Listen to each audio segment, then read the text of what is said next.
Thank you so much, everybody, for watching another one of my interviews with me, William Wallace for America. With me today is Senator Robert Mills. Senator, thank you so much for coming on today. I really appreciate it. Thank you, William. I appreciate you. So how's things going on the Senate side here at the state legislature? You know, things are good. This has been a good session. This has been a good year. We've got quite a bit of legislation in front of us, but things are going good.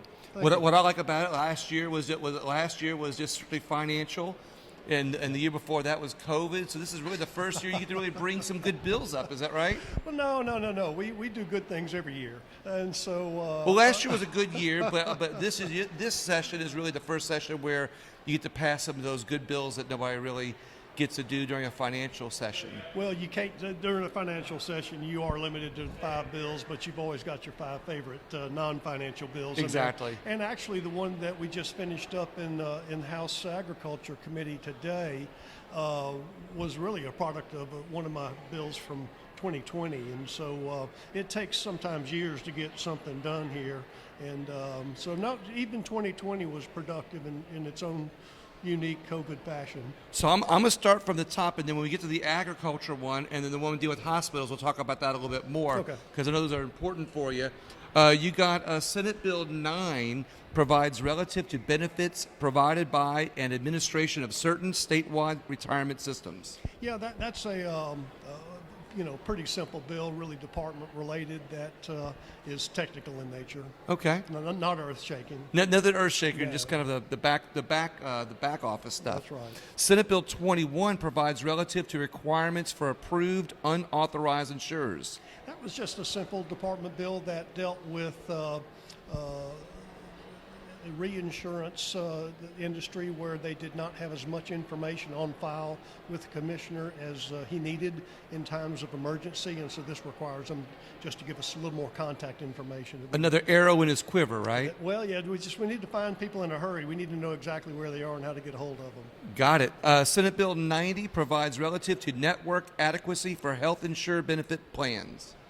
Yeah, that bill's not going to go anywhere. We pulled it, and it was a good idea, that just it wasn't time for that yet. So we parked it. Yeah, sometimes I like hearing when a bill is pulled, because it just means that you recognize there's some problems and you get rid of it before it becomes a bad law. There's no shortage of laws here, and there is an abundance of bad laws. Let's don't do that again. So yeah. When we see a problem with a bill, it's best just to park it. Thank you for your smart legislation. I appreciate that. Senate Bill 112 requires health insurers that utilize prior authorization to reduce burdensome delays in approving and in making payments. That was a big one, and that's kind of called, it's a common name for that would be the Physician's Gold Card bill, where we've asked the healthcare companies to give physicians and health providers that have earned and graded high on their grade marks, giving them some automatic pre-authorization so that we don't have to go through the cumbersome pre-authorization process that takes, in some cases, days to get the proper authority for a physician to conduct a service. And it's been a big deal, and the health industry, the healthcare providers were way on one side needing this, wanting the some relief from the pre-authorization, and the healthcare industry that sells insurance, that you buy insurance from, they manage these doctors fairly closely. They didn't like it at all, and they love pre-authorization. They think it saves them and ultimately us money. It protects medical doctors from doing an improper procedure or something. But again, the doctors and the insurance companies were a long ways apart on this. I agreed to sit in the middle and see if there wasn't some middle ground, and that's where we are today. Weeks and weeks of work with the hospitals and doctors on one side, the healthcare industry on the other. We finally, I said on the floor the other day that we started 3 miles apart. We ended up 1 mile apart, and we've changed directions a little bit now, and what the healthcare providers are asking is now, well, healthcare industry, you're saying that we can't have our gold card. What can we have? You write it. Right. If you won't let me write it, you write it. And so we have asked, and they've agreed to come back with a process that they can live with.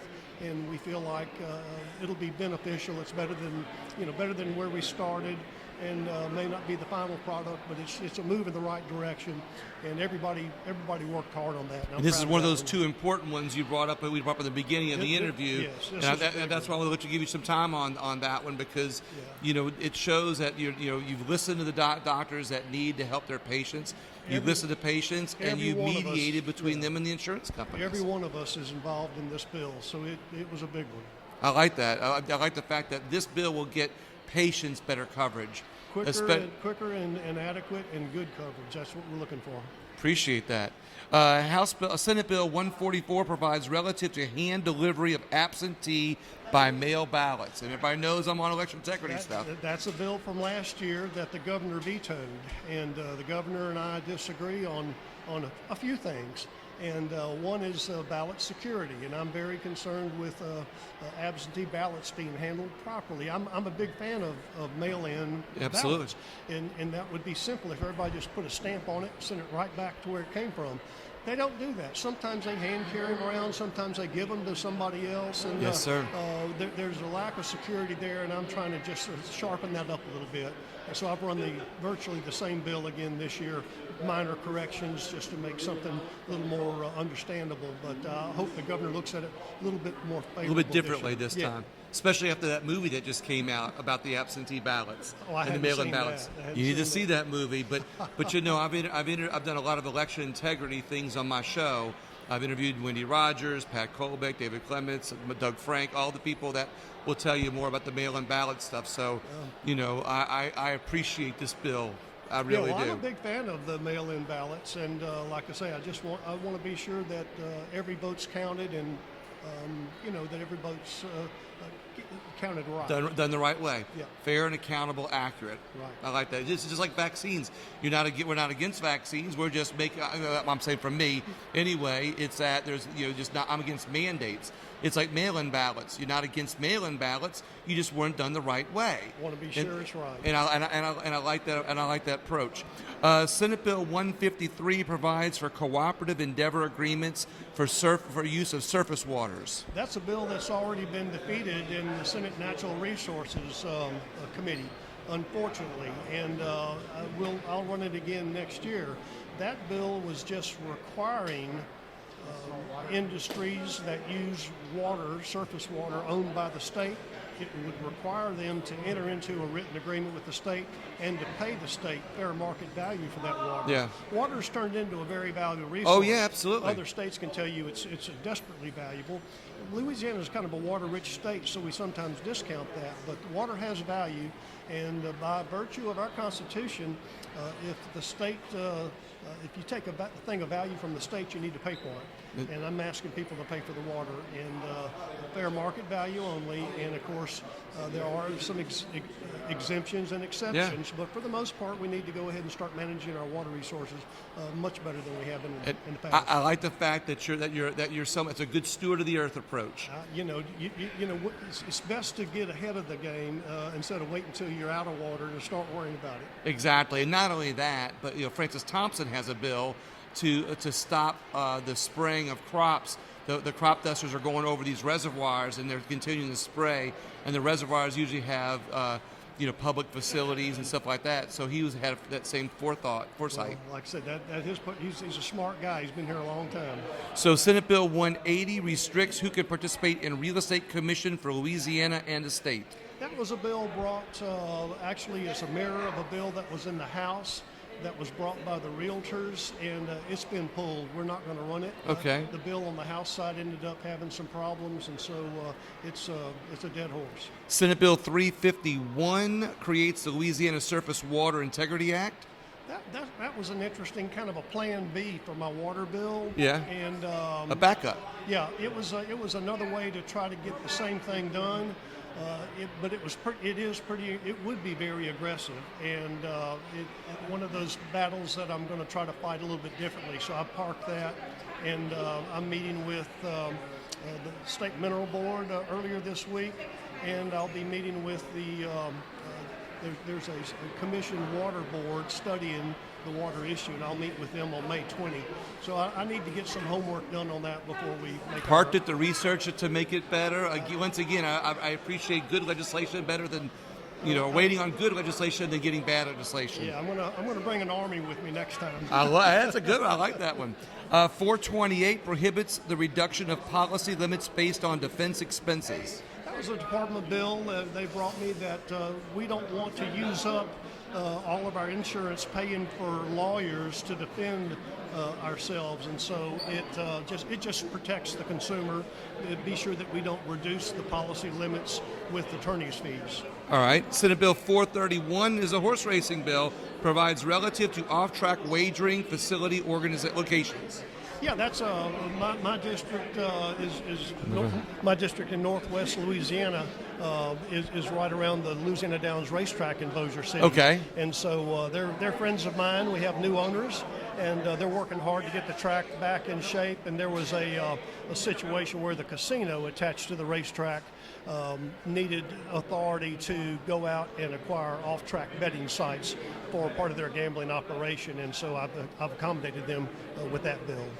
I like the fact specific to Louisiana Downs. There's only 4 racetrack casinos in the state. Louisiana Downs is one of those. I like the fact that you're looking at the jobs that these areas provide, and not only the jobs aspect of it, but also that most of these people in this industry are farmers, and racetrack is not all year round. It's just a part-time, it's a part-time business, but year-round, it still provides people that make the living full-time. I've got people feeding their horses all year round and taking care of their horses all year round and spending money on their horses all year round just for that racing season. So horses are a big part of the agricultural community in my part of the country. So this bill's good for the economy. 437 authorizes the creation of Louisiana Timber and Agriculture Transportation Group self-insured funds. I heard this one in committee. Yeah, that's another big one. We were just in the House Agricultural Committee earlier today, and that'll allow, it started out in 2020 as a bill to help log truck operators. And we were unsuccessful in 2020, but we come back in 2022 with a bill that is very popular and it's very timely to allow very good owners of logging equipment, logging trucks, and other agricultural trucks the ability to form a self-insured fund, which is becoming really a requirement now because of the high cost of liability insurance. This is a way for them to access high-quality insurance and hopefully at a better price. Exactly. So we keep them in Louisiana is the objective. We are losing people left and right to Arkansas and Mississippi in moving their home offices to establish a different residency for insurance purposes, and that's a shame. We're losing money in the process. We're losing money, and we're losing people, and we're losing jobs. We are. I'm glad this bill brings back. We just have a couple more to cover here. We got 492 creates a process to expedite obtaining criminal background checks for teachers and substitute teachers. That's a bill that we had trouble drafting. It was intended to make it easier for teachers to get their criminal background checks done and make it transportable from parish to parish so that they wouldn't have to go through multiple process studies. every It's time. the same thing over. And it ends up after we made enough noise with it that several parties, state police, etc., figured out they could do that. Right. And make a little money off of it. And they acquiesced, and so we fixed the problem without legislation. Oh, I like that. So Sometimes the process is better than the law. That's exactly right. We pointed out the problem, and they figured out a fix while we were working on it. So it's a win-win. I love this. Like I said, I love hearing that our legislators are actually doing things without creating more legislation, and they're working behind the scenes, in a positive way to help the people of Louisiana without having to create more red tape. It doesn't always involve, legislation. It doesn't always involve litigation. You can solve problems just working. I love it. Well, these last couple ones are the easy ones. Senate Resolution 43 expresses sincere and heartfelt condolences upon the death of Miss Julene Jones-Turk. My office will get calls from people, and there'll be particular friends of my legislative aide or myself that will warrant expression of a sympathy from the legislative branch, and so the Senate will have a resolution like this occasionally for some individuals, and that's just personal privilege of mine in the office. Looking out for the people in your district. Love them all. Love it. Last two here recognizes, let's see, House Senate Resolution 95 recognizes Wednesday, May 4th, may the 4th be with you, as Literacy Day at the state capitol. I was very proud to be named the Senator of the Year for the Center for Literacy and Learning, and they had a special day here at the Capitol to do that and to present me that award, and we you know, as a gesture, had a special day set out for them. That's a great group. I'm big on early childhood education. Absolutely. One of my bills from earlier, my Senate Bill 112, last year was dealt with the scientific reading, and so it was one of the big wins for me early on, and so they're still celebrating that. Love it. Well, and your last bill is 107, commends and congratulates the modern state of Israel on the occasion of the 74th anniversary of its establishment. And that's unusual. We had the Consul General from Israel came to Baton Rouge the other day, and in honor of her and the visit to Baton Rouge and meeting with us, I did a commendation for her, and that's being sent by mail now to the Israeli consul in Washington, D.C., and their office in Houston. Love it. No, I love that they're being commended. Well, Senator Mills, is there any last thing you want to say to the audience, or anything before the? No, I mean, we're not through. We're going to keep going.